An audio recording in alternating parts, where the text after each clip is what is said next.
RTGA, mieux qu'une chaîne, un monde.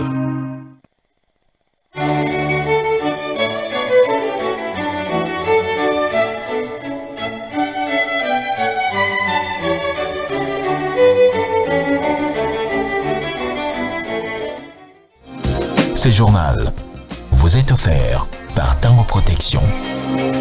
Illico Cash, ma banque mobile.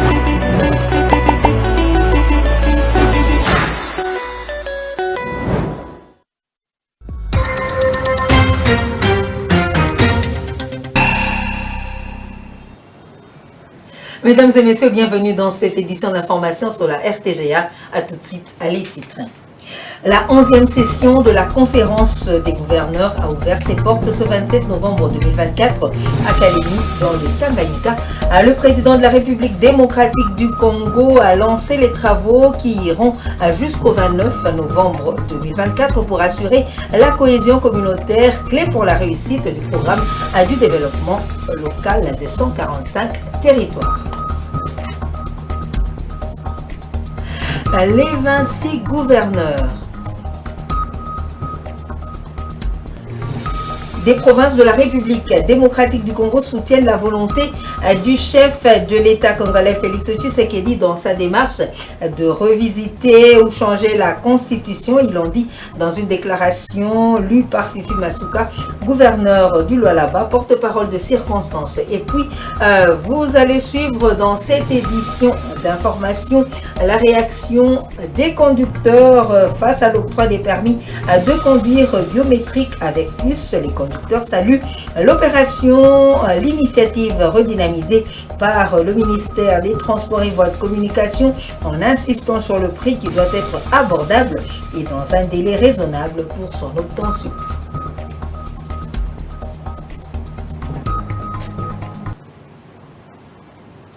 Merci de nous avoir choisis pour vous informer. Je l'ai annoncé au sommaire, le président de la République, Félix Tshisekedi, a ouvert ce 27 novembre 2024 la 11e session de la conférence des gouverneurs à Kalemi. Les facteurs clés de la réussite du programme de développement local de 145 territoires en toile de fond en vue de renforcer la gouvernance dans les provinces. Le patron de la territoriale, Jacquemain Chabani-Louko, avant le lancement de ces assises par le chef de l'État, a remis à chaque gouverneur le matériel didactique pour une bonne participation à ces assises, images et commentaires. Chaque gouverneur de province a reçu le matériel didactique pour lui permettre une bonne participation aux assises de la 11e session de la conférence des gouverneurs. Le patron de la territoriale a profité de l'occasion pour souligner la motivation du choix du thème de cette rencontre des décideurs axée sur le renforcement de la gouvernance dans les provinces pour assurer la cohésion communautaire, facteur clé de la réussite du programme de développement local de 145 territoires. Le projet de l'ordre du jour a donc été validé, portant sur l'évaluation des 79 recommandations de la 10e session de la conférence des gouverneurs qui s'est tenue l'année passée dans la capitale congolaise. Pour rappel, Jacquemain Chabani-Louko avait donné des orientations claires et nettes pour la sécurisation et la mobilisation dans le cadre de la réussite de cette 11e session de la conférence des gouverneurs. Faisant d'une pierre deux coups, sur place au gouvernorat, le vice-premier ministre, ministre de l'Intérieur, Sécurité, Décentralisation et Affaires coutumières, Jacquemain Chabani-Louko, a inspecté les lieux, question de s'imprégner de l'évolution des travaux d'aménagement de ce cadre. Jacquemain Chabani-Louko veille à la mise en place de la logistique adéquate pour un séjour paisible et agréable du chef de l'État, des officiels et toutes les délégations, sans oublier la population de Kalemi, siège des institutions pour la circonstance. Comme annoncé au début de cette édition, dans leur déclaration commune lue par Fifi Masuka du Lualaba lors de l'ouverture de la 11e session de la conférence des gouverneurs de province, les gouverneurs des provinces ont déclaré leur soutien au changement de la constitution. Cette initiative est venue du président de la République qui prévoit de nommer dès l'année prochaine une commission interdisciplinaire devant réfléchir sur la possibilité de modifier ou de changer carrément la loi fondamentale. Suivez Fifi Masuka dans cet extrait choisi pour vous par Dieu merci Diaka. De l'État. S'agissant particulièrement de la question de changement de la Constitution, le collectif des gouverneurs de province soutient à l'unanimité cette démarche car cette Constitution comporte beaucoup de faiblesses.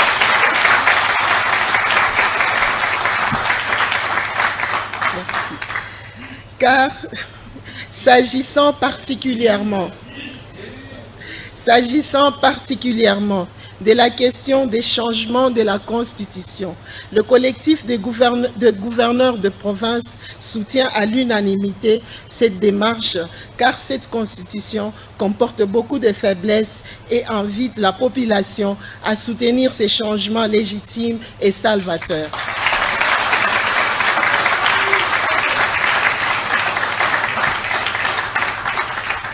Pour terminer, nous ferons nôtre les résolutions issues des présentes assises et prenons l'engagement de veiller à leur... Un débat autour du changement ou de la révision de la Constitution. Le Congrès national congolais se dit favorable tout en respectant la position des uns et des autres sur cette question. Le parti du sénateur Pius Mwabilou, précurseur de l'Union sacrée, qui s'aligne derrière le président de la République Félix Tshisekedi dans ce combat, estime que certaines dispositions de la Constitution du 18 février 2006 suscitent questionnement, entre autres à la question de la double nationalité. Pour ce faire, il suggère une constitution conçue et rédigée par les Congolais. Dieu merci Diaka et Pedi Pereira nous en parle. Le Congrès national congolais CNC, parti cher au sénateur Pius Mwabilou, s'aligne derrière le chef de l'État, Félix-Antoine Tshisekedi Tshilombo, qui a lancé le débat sur la révision ou changement de la Constitution du 18 février 2006. Ces partis politiques précurseurs de l'Union sacrée de la nation estiment que certaines dispositions de cette constitution conçue à l'étranger suscitent plusieurs questionnements, entre autres celles liées à la double nationalité et au mode de scrutin des gouverneurs. Le Congrès national congolais rappelle certains qui se font passer comme donneurs de leçons que rien n'a été inventé et que la constitution du 18 février 2006 pose un certain nombre de problèmes qu'il faut apporter des solutions idoines, notamment la question relative à la nationalité, la question relative à l'élection ou au scrutin des gouverneurs ainsi que les honorables sénateurs, la question qui part de la nomination de l'informateur jusqu'à l'investiture du gouvernement. Ça pose un certain nombre de problèmes. La question de l'interprétation même ou de cession d'une portion de la souveraineté de notre État par les étrangers prévue à l'article 217. C'est réjouissant de l'annonce de la mise en place par le président de la République d'ici janvier 2025 d'une commission nationale chargée de réfléchir sur cette constitution. Le CNC suggère à la dite commission la relecture, l'évaluation et la contextualisation des résolutions issues des assises de la conférence nationale souveraine avant de les mettre en processus constitutionnel. Le parti de Pius Mwabilou s'est dit pour une constitution conçue et rédigée par les Congolais. Pour ce faire, il s'en remet à la sagesse du président de la République et au peuple congolais. Le CNC s'engage en outre d'accompagner le président de la République, Félix-Antoine Tshisekedi Tshilombo, dans ses combats. Et pendant ce temps, la plateforme Sursaut National que dirige l'opposant Délice Sanga poursuit sa campagne de mobilisation contre l'idée du changement ou de la révision de la Constitution. À ce mercredi 27 novembre 2024, une manifestation a prévu au rond-point Gaba à Kinshasa a été dispersée par la police. Touchés par le sous-développement criant de leurs entités, les chefs coutumiers de la province de la Lomami se mobilisent pour inverser la tendance. Mardi, plus de 60 autorités coutumières venues de différents coins de la province se sont réunies dans la salle de la ville de Cabinda sous l'égide de l'Alliance des autorités traditionnelles et coutumières du Congo. Reportage.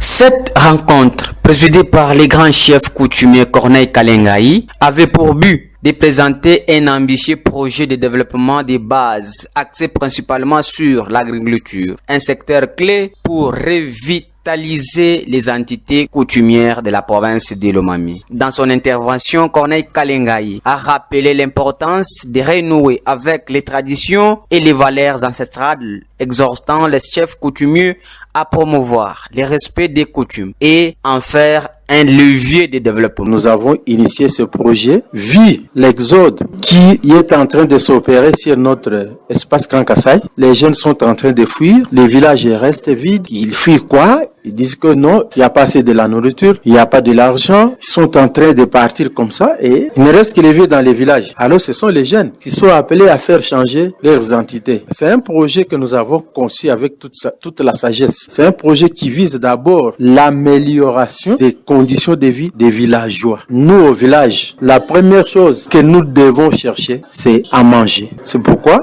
nous avons initié le projet pour que nous puissions faire les efforts. Comment est-ce qu'on peut multiplier la nourriture? Comment est-ce qu'on peut produire des maïs, des maniocs, des bananes, des patates à grande échelle? Nous avons travaillé comme nos ancêtres avec la houe. Ça ne suffit pas. Maintenant, nous avons opté pour mécaniser l'agriculture. Nous allons faire des cotisations. Ce sont les moyens de bord que nous avons. Et avec nos moyens de bord, nous voulons d'abord commencer avec l'agriculture. Comment est-ce qu'on peut louer des tracteurs, acheter de l'essence dans chaque groupement, y faire un champ de démonstration, un champ que les villageois doivent imiter. Donc, chaque chef est tenu d'avoir au moins 5 hectares, ses propres hectares. Donc, quand on va travailler, les gens du village, ils vont aussi emboîter les pas. S'ils ont leurs moyens, ils les donnent, on achète du carburant, on donne les louages et on leur fait des champs. Cette mobilisation des autorités coutumières témoigne d'une volonté commune de renouer avec les valeurs ancestrales locales, comme l'agriculture, pour impulser un véritable développement durable dans la province.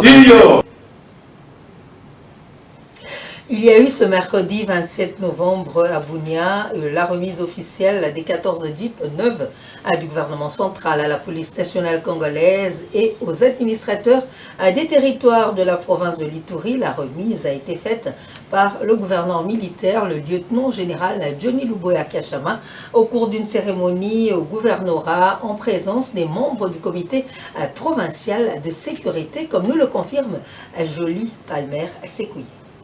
Il s'agit notamment des 14 jeeps de marque Land Cruiser destinés à assurer la mobilité des policiers et des administrateurs des territoires de la province de l'Ituri. 10 jeeps pour la police nationale congolaise et 4 jeeps pour les administrateurs militaires et policiers des territoires de Mambasa, Irumu, Djougou et Mahagi. Pour le gouverneur de l'Ituri, le lieutenant général Luboya Kachama Johnny s'adressa aux bénéficiaires. Ces jeeps sont offertes par le président de la République pour servir la mobilité des policiers, le patrouille et pour les itinérances. Les a exhortés à protéger ces véhicules à un bon père de famille. Et pour les administrateurs de territoire, ils pourront se porter dans toutes les localités avec le membre des comités de sécurité locaux. Ces véhicules, c'est une grande opportunité pour la province de l'Ituri qui a un problème d'insécurité et pourront intervenir dans tous les cas d'intervention et des problèmes liés à l'insécurité.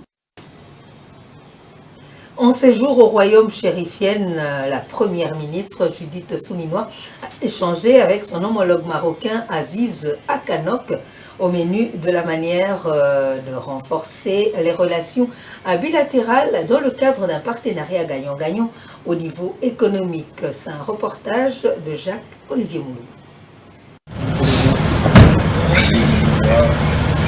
Les échanges entre Judith Souminois et Aziz Akanouche, qui s'inscrivent dans le cadre plus large de la coopération et du partenariat, soulignent l'héritage de relations bilatérales entre les deux pays qui remontent à plusieurs décennies. La première ministre a pu aborder des thèmes essentiels pour l'avenir de deux pays. Elle a souligné l'importance d'un partenariat stratégique plaçant la souveraineté africaine et l'échange économique au cœur des discussions. Je suis venu aujourd'hui rencontrer Monsieur le Premier ministre et chef du gouvernement chérifien parce que je suis à la tête d'une délégation congolaise avec un certain nombre de ministres, mais aussi des membres du patronat congolais.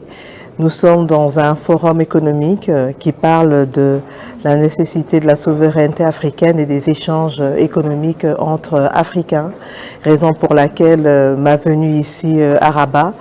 J'en ai profité et merci à Monsieur le Premier ministre d'avoir accepté de me recevoir et nous avons au cours de cette rencontre pu échanger sur nos relations bilatérales, la manière de pouvoir les renforcer et dans le cadre d'un partenariat gagnant-gagnant au niveau économique. Les affirmations de Judith Souminois montrent sa volonté de faire avancer les intérêts congolais tout en favorisant un climat d'échange fructueux avec le Maroc. Les discussions se sont concentrées sur la façon dont les deux pays peuvent tirer parti de leurs ressources respectives pour bâtir une économie plus résiliente et intégrer les marchés africains. Avec des perspectives d'avenir brillantes et des opportunités d'investissement à explorer, cette collaboration pourrait ouvrir la voie à un véritable partenariat gagnant-gagnant. Les pas effectués par la première ministre Judith Souminois Tuluka et son homologue Aziz Akanouche sont des marqueurs d'une dynamique positive pour la coopération entre la RDC et le Maroc et par extension pour l'Afrique dans son ensemble. Et la première ministre a également fait le déplacement de la résidence de l'ancienne première dame du Zaïre, Maman Bobila Dawa. À ces deux femmes emblématiques ont échangé en toute franchise. La veuve du maréchal Mobutu a exprimé son souhait de voir une réelle parité dans la composition du gouvernement et a exprimé à la chef du gouvernement à son désir de vite regagner la République démocratique du Congo. Encore une fois, Jacques-Olivier Moulouba.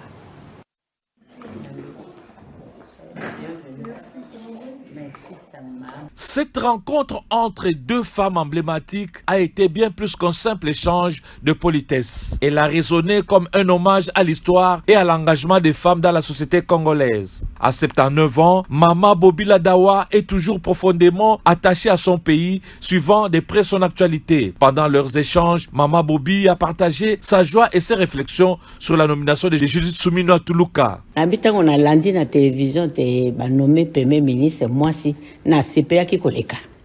Na na CPA boite ba mususu yon surtout ba nomaka ba mibali na mona ka ezali normal. Mais ta ba nommé moi si na beta oyo motema na ngai lingi yangwana. Basi bande basimba kalibota. Ces mots, pleins de sagesse et de nostalgie, ont rappelé à Judith Souminois l'importance de la représentation féminine dans les instances des décisions. Maman Bobi a exprimé son souhait de voir une réelle parité dans la composition du gouvernement. Soki nakati ya gouvernement ba mibali bazali 6, basi pe 6, même boka isi ebonga kala. Les deux femmes ont partagé non seulement des mots, mais aussi des émotions et des expériences de vie. Maman Bobila a puisé dans sa longue expérience pour prodiguer des conseils à Judith Souminois Tuluka, qu'elle considère comme sa propre fille. À partir du moment où, dans mon programme, je rencontre les Congolais de Rabat, je ne pouvais pas ne pas rencontrer Maman Bobila Dawa. Elle a quand même été une figure importante dans notre pays et c'était, je pense, juste de pouvoir la voir et d'échanger avec elle. Elle a porté les couleurs de notre pays. Elle continue d'ailleurs à les porter. Vous voyez, hein, maman est là dans sa tenue congolaise, en pagne, etc. Et je pense que c'était important de pouvoir la rencontrer, d'échanger avec elle. Elle m'a donné des bons conseils en tant que maman. Et je pense que pour moi, c'était l'essentiel. Attachée donc à la RDC, la veuve du maréchal Mobutu compte regagner le pays dans les meilleurs délais. Bobila Dawa a fait part à la première ministre des préoccupations liées à ce retour. La République démocratique du Congo a été représentée par l'Agence nationale pour la promotion des investissements en appui à la 28e conférence internationale sur l'investissement organisée par l'Association internationale des agences de promotion des investissements et Invest Saoudi à Riyad en Arabie Saoudite.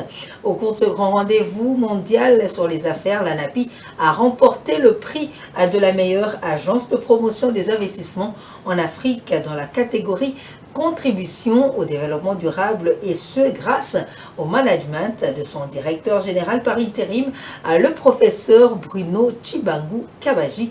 Christian Moses Massunga nous en dit plus.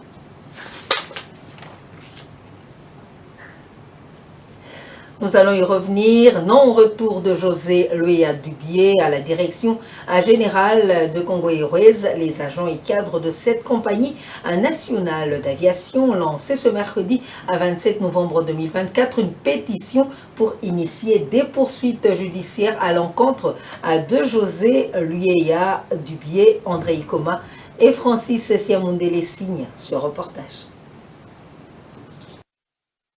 Réunis en assemblée générale au sein du syndicat provincial de Kinshasa, les agents et cadres de la compagnie nationale d'aviation Congo Airways ont signé la pétition pour des poursuites judiciaires contre le directeur général en suspension, José Luea Dubié. Ce personnel accuse José Luea Dubié d'avoir contribué à la faillite de la compagnie en détournant des fonds importants. Depuis l'avènement de M. José Dubié Luea, l'entreprise s'est retrouvée vraiment dans une position difficile, alors qu'elle avait bénéficié des financements, comme on l'a toujours dit. Alors, nous avons constaté une certaine passivité dans le sein des institutions judiciaires. Monsieur José Dubié Luea est une personne qu'il faut poursuivre. Il faut qu'il y ait une instruction judiciaire à son encontre pour permettre de rétablir Congo Airways dans ses droits. Signalons que cette action de la délégation syndicale intervient justement après avoir initié plusieurs démarches aux instances habilitées pour que la lumière soit faite au sujet de la gestion du DG José Luea en suspension. Ces agents plaident également à la relance effective des activités de cette compagnie d'intérêt général. L'opération de l'octroi des permis de conduire biométriques avec puce lancée par le vice-premier ministre, ministre de Transport et Voies de Communication, Jean-Pierre Bemba, est bien accueillie par les conducteurs quinois qui sollicitent du gouvernement un temps pour s'en approprier. Il plaide également pour que le prix soit abordable en monnaie locale. André Ikoma et Fisnouka nous en font le point. C'est depuis 2017 que la délivrance des permis de conduire a été suspendue sur toute l'étendue du territoire de la République démocratique du Congo. Lancé lundi par le VPM des Transports et Voies de Communication, Jean-Pierre Bemba, l'opération d'octroi de permis de conduire biométrique avec puce est saluée par les conducteurs qui souhaitent voir cette opération aboutir jusqu'à la fin. Moi, je pense que ça fait 4 ans passés que nous utilisons l'ancien permis. Aujourd'hui, quand le gouvernement a lancé les livraisons des permis de conduire, je serai contre, mais ce que je peux demander au gouvernement, lancer c'est bien, mais il faut que ça soit aussi concret. Parce qu'on ne peut pas seulement lancer, mais après, nous sommes toujours avec l'ancien. Ça ne sera pas vraiment intéressant. D'autres chauffeurs sollicitent de l'État congolais une échéance pour bien se préparer avant d'entamer la démarche pour l'achat du permis de conduire. Mais le problème Nabiso Zali, au monde na Congo, il y a toujours ça les lots moins photo talaga. Nous sommes et ça m'a bêté. Mais moment oyo, nous donnons ce temps qu'on m'a permis. Nous sommes à lancer en oboy. Tu viens de baisser. Bon, on a camé tes babandi. Menace na ba chauffeur na ba personnel ozomona ils a pas bien relancer vous comprenez akolo ba gete to bandango na fin janvier ozomona to préparer parce que ngana ko bimisa mbongo asengi ozomona na ko bimisa nga mais ils a ba chauffeur musuba osasa na banzela awa bazar makoki wana te. Tobeti soki 7 ans bimba permet zalarité. Ba chauffeur ba tamlora bongo tozoe ba na position te. Rappelons que c'est depuis 2017 que l'opération de l'octroi des permis de conduire a été suspendue. Les travaux de la 5e édition du Congrès africain de neurochirurgiens se poursuivent dans la capitale congolaise. Jeff Ntalaja, qui a intervenu dans les débats, a soutenu la vision du chef de l'État de bâtir un système de santé inclusif fondé sur l'équité, l'excellence et l'accessibilité pour tous. Pour ce neurochirurgien, président de la Société nationale de neurochirurgie, l'objectif de cette société est de doter la République démocratique du Congo de 500 neurochirurgiens dans l'avenir. Images et commentaires. Les travaux du 5e congrès africain de neurochirurgiens se poursuivent dans la capitale congolaise. Lors de l'ouverture de ces assises, le chef de l'État congolais avait promis que son gouvernement s'engage à garantir à chaque patient exposé à des pathologies neurochirurgicales l'accès à des soins équitables et financièrement protecteurs. Voilà qui justifie l'attention focalisée sur cet engagement par les participants. Ce congrès incarne non seulement l'excellence scientifique, mais aussi la volonté d'unir les forces de la neurochirurgie africaine au service des patients africains. Jeff Ntalaja, neurochirurgien, président national de la Société de neurochirurgie, a soutenu que le Congo démocratique fait un grand pas en ce qui concerne la technique de neurochirurgie. Cette réunion devra revigorer notre capacité et notre détermination à relever les meilleurs des défis auxquels sont confrontés les neurochirurgiens africains en contribuant à la mise en place d'une offre de soins de santé pour les 1,4 milliard d'Africains qui ont les problèmes de neurochirurgicales. Jeff Ntalaja a souligné des progressions de manière significative dans la neurochirurgie avec des investissements dans la formation des neurochirurgiens en particulier dans les institutions nationales tout en forgeant des partenariats stratégiques avec les acteurs locaux et internationaux. La vision étant de parvenir à 500 neurochirurgiens pour la prise en charge de la population congolaise. La République démocratique du Congo participe à la conférence ministérielle de Vienne sur le cancer et les zoonoses. Gilbert Kabanda Kourenga, ministre de la Recherche scientifique et innovation technologique, a salué l'accompagnement de l'Agence internationale à l'énergie atomique dans la résolution des défis liés à la santé, à la sécurité, à la sûreté alimentaire, pour la République démocratique du Congo étant bénéficiaire des projets dans la recherche et en lutter contre le cancer et les zoonoses. Images et commentaires. Représentant la République démocratique du Congo à la conférence ministérielle de Vienne, Gilbert Kabanda Kourenga, ministre de la Recherche scientifique et innovation technologique, a salué l'apport de l'AIEA dans la lutte contre le cancer et les zoonoses au Congo démocratique. Il est notoirement connu que la République démocratique du Congo regorge d'énormes potentiels nucléaires et entretient une étroite coopération avec l'AIEA depuis 1961. En cette qualité, mon pays bénéficie du renforcement de ses capacités en termes de recherche en sciences et techniques nucléaires dans divers domaines intéressant les applications pacifiques de l'énergie atomique par le biais de nombreux projets de coopération technique, notamment l'AFRA.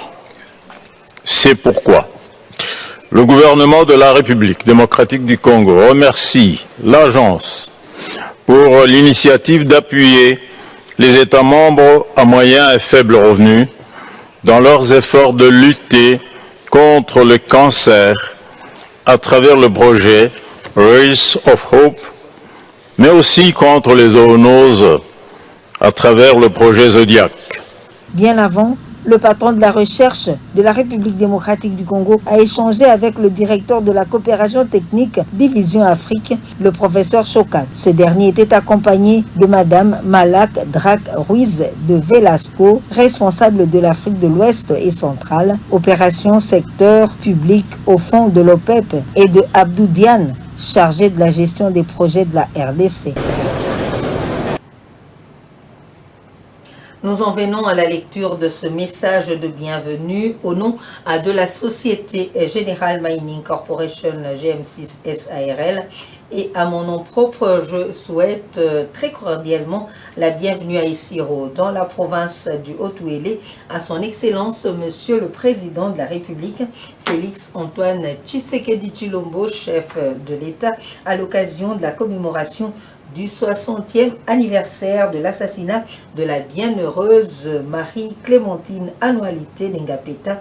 Ce dimanche 1er décembre 2024, la Société Générale Mining Corporation GMC SARL vous rassure de son indéfectible soutien dans votre noble combat en vue de construire un Congo fort dans sa diversité culturel et attachement à la mère patrie, un Congo tourné vers son développement dans la paix et la sécurité, fait à Isiro la société Générale Mining Corporation GMC SARL, Dieudonné Didier Ilani Nanga, gérant statutaire.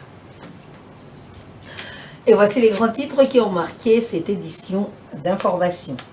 La 11e session de la conférence des gouverneurs a ouvert ses portes ce 27 novembre à 2024 à Kalemi dans le Tanganyika. Le président de la République démocratique du Congo a lancé les travaux qui iront jusqu'au 29 novembre 2024 pour assurer la cohésion communautaire, clé pour la réussite du programme de développement local de 145 territoires.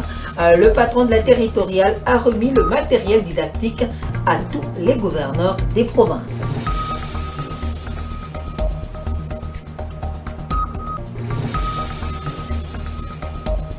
Et les 26 gouverneurs des provinces de la République démocratique du Congo soutiennent à la volonté du chef de l'État congolais Félix Tshisekedi dans sa démarche de réviser ou changer la Constitution.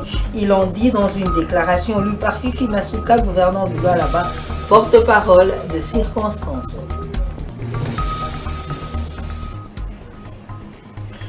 Octroi des permis de conduire biométriques avec puce, les conducteurs saluent l'opération initiée pour redynamiser ce secteur par le ministère des Transports et Voies de Communication, et ils ont insisté sur le prix qui doit être abordable et donné dans un délai raisonnable pour l'obtention des permis de conduire.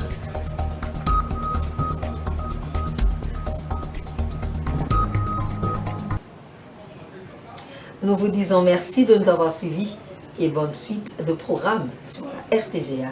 Au revoir.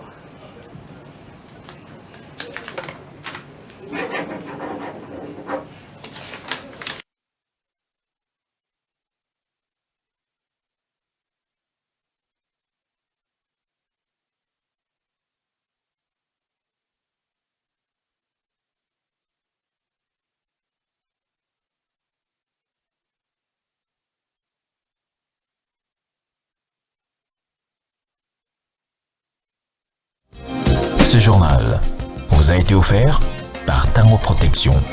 Illico Cash, ma banque mobile.